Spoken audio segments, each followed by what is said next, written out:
So the first thing? Oh, fuck, sorry. 7 words.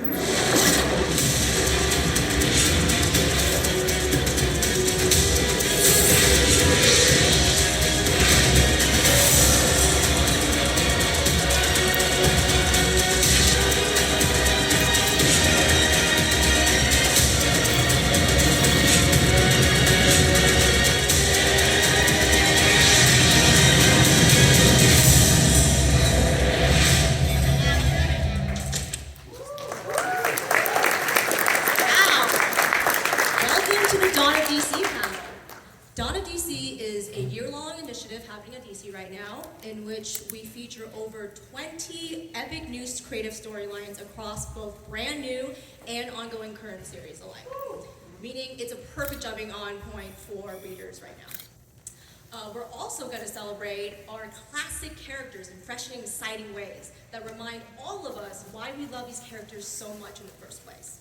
What I'm saying is, it's a really good time to be a DC Comics reader under Dawn of DC right now. Hell yeah. My name is Jessica Chen, and I'm an editor in the Gotham Group at DC, and I'll be your moderator for today. Let's have some fun! Welcome our panelists. First, we have Tom King, writer of The Penguin and Wonder Woman. Then we have Mitch Gerads, artist on Batman the Brave and the Bold. Then we have Dennis Culver, writer on Unstoppable Doom Patrol, and Jeremy Adams, writer on Green Lantern, and Morgan Hampton, writer on Cyborg. And we'll also have Tini Howard, writer on Catwoman and Harley Quinn. She'll be here in a moment. Let's start it. I'm going to ask you a question first, Tom. So you're writing like at least 3 things for us right now. The Penguin, Batman, the Brave and the Bold, and Wonder Woman. That's a lot of deadlines. I should be writing and not here. Yeah, do you just like not sleep? Yeah, I'm stressed. I'm Are you okay? No, there are editors in this room that I owe pages to who are giving mean looks right now. Yeah, for sure. No, I cannot believe it's a Friday and we have a full panel for this at 2 o'clock. You guys fucking rock.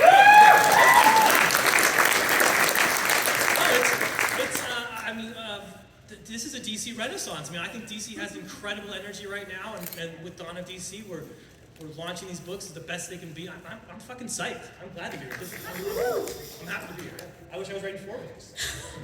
Be careful what you wish for. Murray, you heard that? So I'm really, really excited about Wonder Woman #1. That is exciting news.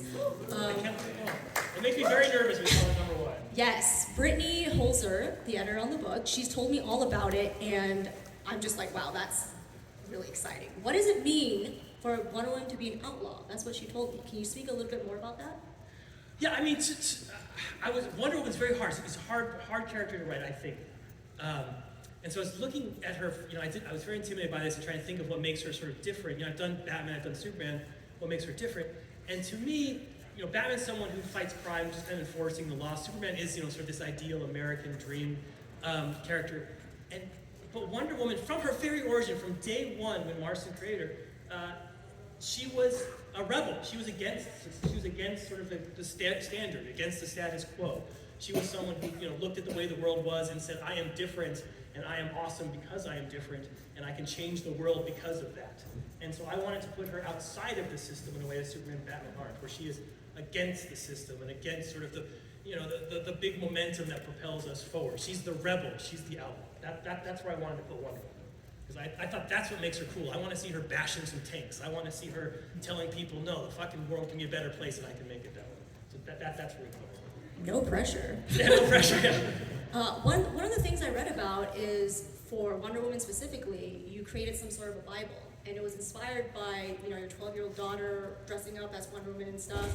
Can you talk a little bit about what you love so much about Wonder Woman and you hope to instill upon the story? Yeah, I mean, I have a 12-year-old daughter who dresses up as Wonder Woman. She's, my daughter's she's the best person ever. She helps me with the story all the time.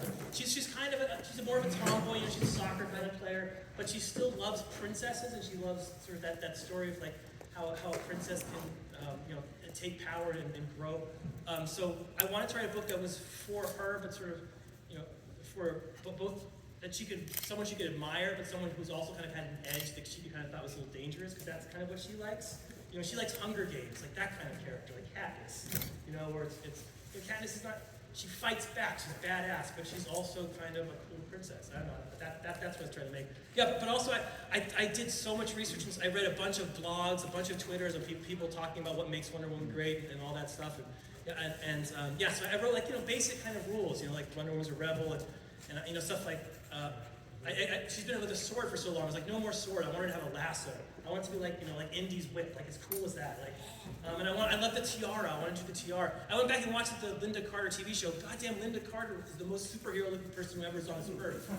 I want that Linda Carter energy where she spins and turns into Wonder Woman. So that was sort of what it was like. It was sort of those little rules of stuff we could have. Oh, that's awesome. Yeah. So we have some art to show by Daniel Sempere. Oh, that's such a wonderful pronunciation. I get it wrong. Sempere, is that what you're saying? Yeah. I actually don't. Wow. So beautiful. Yeah, how cool is that, right? The dogs.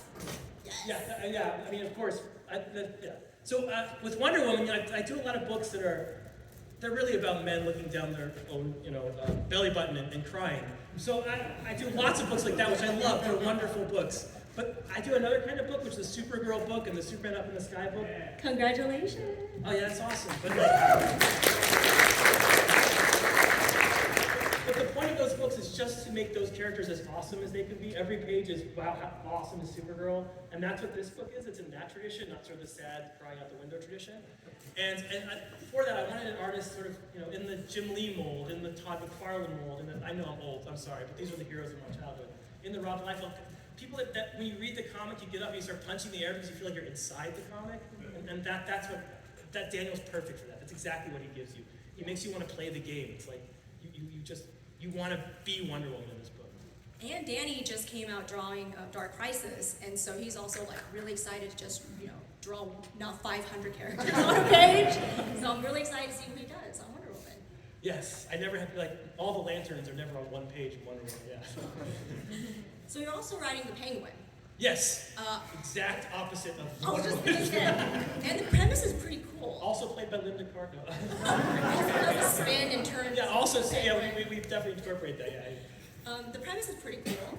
The Penguin, Oswald, wants to retire from a life of crime, but then he gets pulled back in. Can you talk a little bit more about that story? Yeah, in current continuity, if hopefully you've been following along, because Chip's stuff is brilliant, but in current continuity, the Penguin's been kicked out of Gotham and sort of retired. And in this, Donnie Brasco style, the government comes to him and said, we need you to go back to Gotham and take it over. And the idea for that book sort of was form of, I obviously watched the Batman, and I freaking love the portrayal of Penguin in that movie. My God, it was so cool.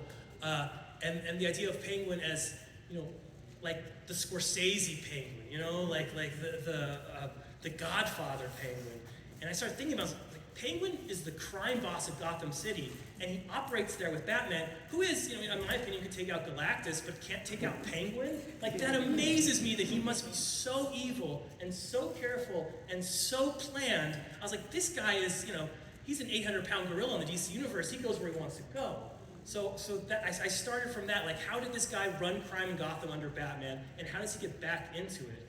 And yeah, it's the exact opposite of Wonder Woman. One day I'm writing the nicest, one most awesome person that he's you, and the next, the creepiest, meanest, most horrible human being who will do anything and everything to acquire power. And that's what that book is about. It's about a man who will kill your mother in order to make you say bless you after he sneezes. He's just a very mean human being. I hope you're not doing method writing with that then. No. Once or twice, but just you have to experiment. That's awesome. Thank you. All right, Mitch. Batman the Brave and the Bold is such an iconic title. Can you talk a little about, when you're approached to do the project, the story you're kind of drawing, and if you're treating it differently than the Batman titles you've drawn before? Yeah, absolutely. I remember, so Tom and I think we originally pitched it as, we just want to do another Batman project. We're going to do this. They're like, oh, we've got this Brave and the Bold idea, we'll add it to that. And then I was like, he doesn't team up with anybody. He teams up with Bruce. Yeah, he teams up with the reader, I guess. But You have to decide which one's brave. So Tom and I are doing the first 4 issues, the feature in the first 4 issues, and it's the most horrifying, scary retelling of Batman #1, Joker's first appearance, in that creepy Tom King fashion. But a fun true fact about drawing that first issue is I drew the whole thing forgetting that it takes place in year 1. And so then I had to go back and redraw like a whole bunch of it. That was fun. But no, I've just been, I try to approach. Not year 1 of it. Yeah. That's really mess him up. But it's been, I try to approach my work differently in each issue, and it's like, I'm always like, to my wife, I'm like, look at how different I'm drawing this. She's like, it looks the same. But to me, it's like completely different. But, we are, it's, for me, like, I was just, first time. And, but for me, the Joker, so I'm obsessed with Batman the Animated Series, and exactly. There's never been a better Joker than Mark Hamill in the Batman Animated Series. Like, there's no comparison. But if you watch those episodes, he's always the funny clown, but then there's these moments where he just is kind of mean and terrifying, and they happen very quickly. And that's kind of how I approached the Joker in our whole book, is he's stuck in those moments, and he's very unsettling. The way, I don't want to, because there's no, we do a device with how the Joker interacts with people, and it's not in the preview pages, and I want to keep that a secret, because I think it's one of those things when you're reading it where like, oh, that changes everything in the story, and it's pretty cool and unique. So you and Tom have worked together for a long time. Too long. Recently, Batman One Bad Day, The Riddler, and Mr. Miracle, all this good stuff. How has your creative collaboration and process evolved over the years? Or, I guess, regressed, I don't know. I mean, we no longer talk to each other. You're John Birdie for Sparrow. Yeah, it's perfect. Yeah. I think we evolved it's. at all? Are there like shorthands We you guys have constantly, now? like, the one thing I like working with Tom a lot is we're always trying to push ourselves and outdo ourselves. It's never like just the next thing. It's how can we top the previous thing, which is very exciting as a creator. You never get in that thing of like, oh, I just want to do another Batman thing. I want to do another Batman thing that affects me and affects the reader and like changes things. And I'm really trying to avoid saying changing the game because I hate that phrase so much.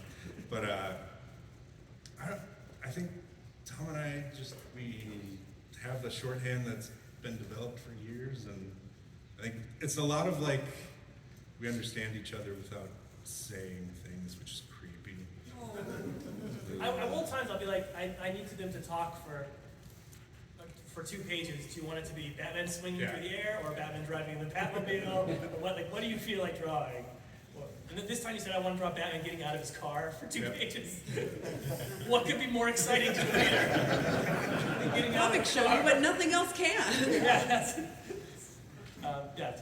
I do that. He's the only artist I ask that stuff about. So. You don't call him at 3 a.m. like, how about another 9-panel grid? Well, I do feel, I know his wife, I'm godfather to his kid, and I know like, when I get to like panel 6, I'm like, oh, Lauren's gonna be mad at me. Like, I do feel there's a guilt that comes. To be fair, I love those 9-panel grids. I was working on the second issue recently, and there's a 16-panel page on it. And I have the script sitting next to me, and my wife comes in to say goodnight, and she looks down at the script, she's like, what does that say? I'm like, what? She's like, why is there a 1 and a 6 next to panel? She's like, I'm gonna call Tom. I was like, no, she will.